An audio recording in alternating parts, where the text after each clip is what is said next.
चांगला मेकअप करून पक्षाच्या कार्यक्रमात मटकायचे एवढेच काम महिला आयोग अध्यक्ष करतायत. रोहिणी खडसे. राज्यात आणि देशात महिला अत्याचार वाढत आहेत. महिला आज कुठेही सुरक्षित नाहीत. याचा निषेध करत आज राष्ट्रवादी काँग्रेस शरदचंद्र पवार गटाच्या प्रदेशाध्यक्षा रोहिणी खडसे यांनी रस्त्यावर उतरून आंदोलन केले आहे. मंत्र्यांचे तर खरे सत्कार केले पाहिजे. रोज उठायचे आणि महिलांच्या बाबतीत अपशब्द काढायचे काम करत आहेत. गुलाबराव पाटील यांनी केलेल्या वक्तव्याचा निषेध करत पर्समध्ये रामपुरी चाकू ठेवा, मिरची पावडर तेव्हा आणि तुमचे तुम्ही संरक्षण करा. लाडक्या बहिणींना मत मिळवण्यासाठी वेगवेगळी प्रलोभनं देण्यात आली. लाडक्या बहिणींच्या आयुष्यात मानधन वाढ करून देऊ असं म्हटलं जात होतं.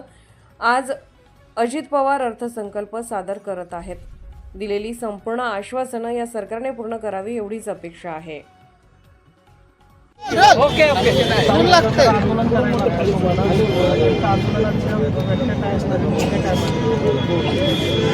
आम्ही ज्या महाराष्ट्रामध्ये महिला अत्याचाराच्या घटना वाढत आहेत त्या संदर्भामध्ये आजच्या दिवशी आमचं हे आंदोलन होतं. गेल्या काही दिवसांमध्ये पुण्यामध्ये तुम्ही ज्या अत्याचाराच्या घटना वाढल्या असेल दररोज रोज आपण जेव्हा टी व्ही चालू करतो तेव्हा नवीन कुठली ना कुठली महिला अत्याचाराची घटना ही समोर येते.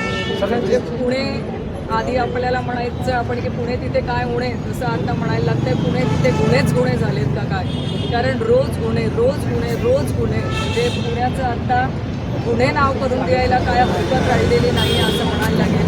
पण आज संपूर्ण महाराष्ट्रामध्ये असं कुठलंही गाव, असा कुठलाही जिल्हा राहिलेला नाही आहे की जिथे महिला अत्याचाराच्या घटनांची नोंद झाली नाही. आमच्या आंदोलनाच्या माध्यमातून सरकारकडे एकच मागणी आहे की जो शक्ती कायदा महाविकास आघाडी सरकारच्या काळामध्ये मंजूर झालेला, त्या कायद्यामध्ये अशा काही तरतुदी केलेल्या होत्या की जेणेकरून गुन्हेगारांवरती आळा घालण्यासाठी मदत झाली असते. तो शक्ती कायदा 3-3.5 वर्ष झाले अडगडीत पडला आहे. तो का मंजूर केला गेला नाही सेंट्रल गव्हर्नमेंटकडून, तो का पुढे मंजूर होऊन आपल्याकडे आला नाही, याचे अनेक अनुत्तरित प्रश्न आम्हाला आहेत. त्या प्रश्नांची उत्तरं मागतोय. त्याचबरोबर जेव्हा अशा घटना महाराष्ट्रामध्ये होत आहे तेव्हा पोलीस यंत्रणा काय करते, त्या पोलीस यंत्रणा त्यांच्यावर कडक कारवाई का करत नाही आहे हाही आमचा सवाल आहे. कारण अनेक ठिकाणी आपण बघतोय ती घटना नोंदवायला देखील महिला जिच्यावर अत्याचार झालेला आहे त्या महिलेला संघर्ष करावा लागतो. 2-2, 4-4 दिवस ती घटना नमूद केल्या जात नाही का तर फक्त ती रेकॉर्डवर येऊ नये. त्या महिलेला सुरुवातच पोलीस स्टेशनपासून होते की तिच्यावर गुन्हा नोंद करत असताना तिची तक्रार घेतली जात नाही. तक्रार घेतली गेली तर कारवाईला उशीर लागतो. कारवाईला उशीर लागल्यानंतर ते कोर्टात जातं. कोर्टात गेल्यानंतर 10-12 वर्ष जर आम्हाला न्याय मिळत नसेल, माझ्या माता भगिनींना न्याय मिळत नसेल तर त्या न्यायाला अर्थ राहत नाही. शेवटी म्हणतात तर जस्टिस डिलेड इज जस्टिस डिनायड. कमी पडतच आहे ना. जर त्या फक्त मला असं वाटतं काहीतरी फक्त चांगलं मेकअप करून हायली फायली चांगलं जायचं आणि सगळ्या पक्षाच्या कार्यक्रमांमध्ये मटकायचं एवढंच तिथे काम दिसतंय. त्यांच्या जवळ त्यांच्या पुण्यामध्ये ज्या घटना झालेल्या आहेत त्या घटनांवरती त्यांचं साधं वक्तव्य चिकार शब्द आलेला नाही आहेत.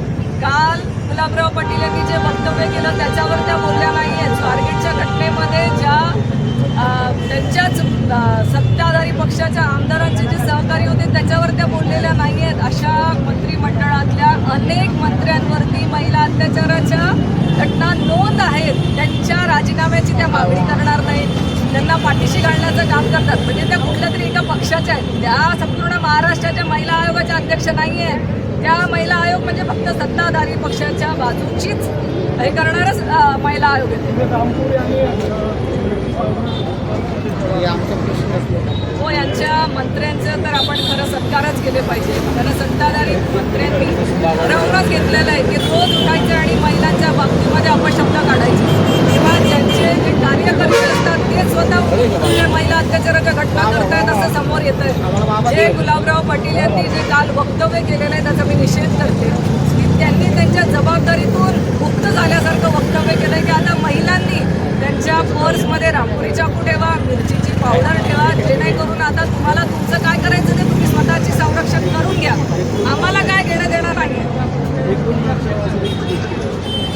मी जे वक्तव्य केलं आहे त्या वक्तव्याचं जर मी संपूर्ण पत्र वाचलं तर त्या पत्राचं माझं म्हणणंच एवढं आहे की आज आता भगिनी जेव्हा पोलीस स्टेशनला तक्रार नोंदवायला जातात तक्रारीला आम्हाला अडचण आहे. आम्ही तक्रार नोंदवल्या गेली तरी आम्हाला न्याय व्यवस्था लवकर न्याय देत नाही. जी न्याय आम्हाला लवकरात लवकर मिळणं अपेक्षित असतो तो 10-15 वर्ष झाल्यानंतर आम्हाला न्याय मिळायला जर लागत असेल तर हा उशीर पण आमच्या काही कामचा नाही. आणि अशी न्याय व्यवस्था जी आम्ही सांगतोय की अरे ही आता तुम्हाला कठोर कायदे करणं गरजेचं आहे, सरकार साधं ऐकायला तयार नाही. पण तुम्हाला ऐकायचं नाही, तुम्हाला महिलांना न्याय द्यायचा नाही आहे तर बाबा आम्हाला मोकळीक देऊन द्या. आम्ही आमच्यावरती गुन्हे अत्याचार केला तर त्याचा खून करण्याची परमिशन द्या आम्हाला. आम्हाला नाही तुमच्यापर्यंत यायचं कारण तुम्हाला आमची काही पडलीच नाही आहे ना.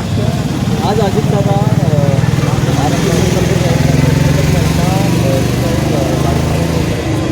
वेगवेगळ्या तक्रारी येत आहेत, काही ठिकाणी त्यांची नावं काढली जात आहेत.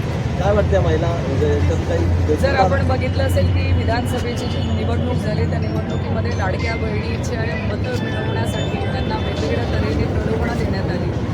1500 रुपये आम्ही तुम्हाला आता देतोय, भविष्यामध्ये लगेच तुम्हाला आम्ही 2100 रुपये करून देऊ.